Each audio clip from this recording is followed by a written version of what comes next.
విషయం ఈరోజు గమనించాల్సిన అవసరం ఉంది. నిజాం రాజు అయి ఉండొచ్చు, చక్రవర్తి అయి ఉండొచ్చు. నిజాం గారి మీద రకరకాల అభిప్రాయాలు చాలామందికి ఉండొచ్చు. చాలామంది నిజాం పరిపాలన ఒప్పుకొని ఉండొచ్చు, ఒప్పుకోకపోయి ఉండొచ్చు. కానీ నిజాంను ఒక విషయంలో మనందరం ఈరోజు ఆదర్శంగా తీసుకొని అభినందించాల్సినంత గొప్ప పనులు చేశాం.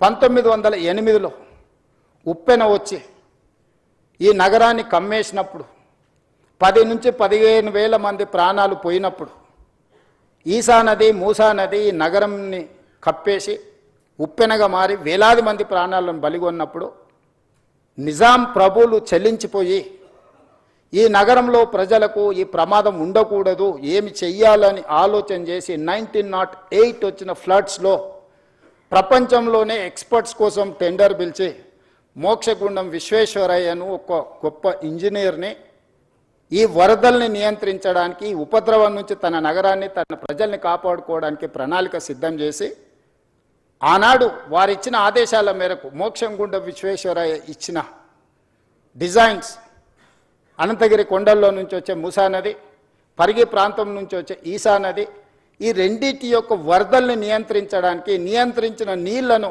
ప్రజలకు ఉపయోగించడానికి ఒక పక్కన హిమాయత్ సాగర్, ఇంకొక పక్కన ఉస్మాన్ సాగర్ని నిర్మించి 1921 104 సంవత్సరాల క్రితం నిర్మించిన ఉస్మాన్ సాగర్, హిమాయత్ సాగర్ ఈ రోజుకి హైదరాబాద్ ప్రజల యొక్క దాహార్తిని తీరుస్తున్నాయి.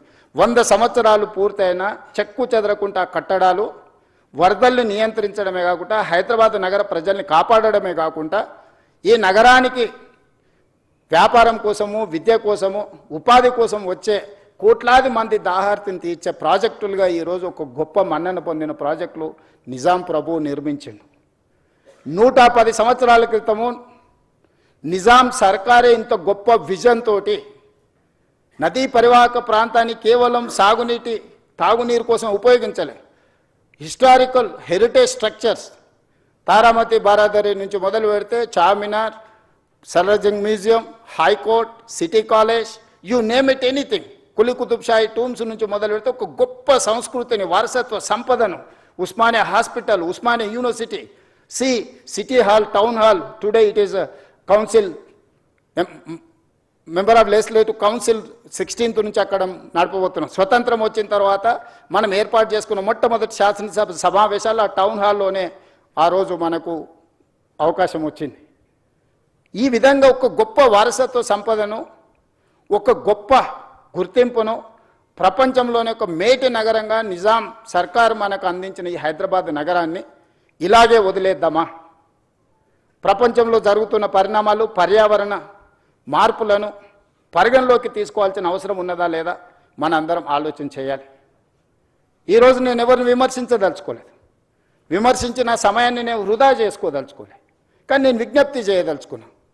12 సంవత్సరాలు కేంద్రంలో అధికారంలో ఉన్నవాళ్ళు, 10 సంవత్సరాలు రాష్ట్రంలో అధికారం ఉన్నవాళ్ళు, అభివృద్ధి చేసి తెలంగాణ స్టేట్ని గ్లోబల్ ముఖ చిత్రంలో పెట్టినామని చెప్పేవాళ్ళు, లేకపోతే మాకు ఇంటర్నేషనల్ ఎక్స్పోజర్ ఉంది, లేకపోతే మాకు అపారమైన మేధా సంపత్తి ఉందని చెప్పేవాళ్ళు ఎందుకు ఈరోజు ఈ ప్రాజెక్టులను అడ్డుకునే ప్రయత్నం చేస్తున్నారు? ఎందుకు సూచనలు ఇవ్వడానికి ప్రయత్నం చేస్తలేరు? If I do something wrong, you tell me what is that wrong, you find out, you suggest. I am there to take your suggestions, I am there to implement your suggestions, but you are simply saying that no is not solution for Musi reservation.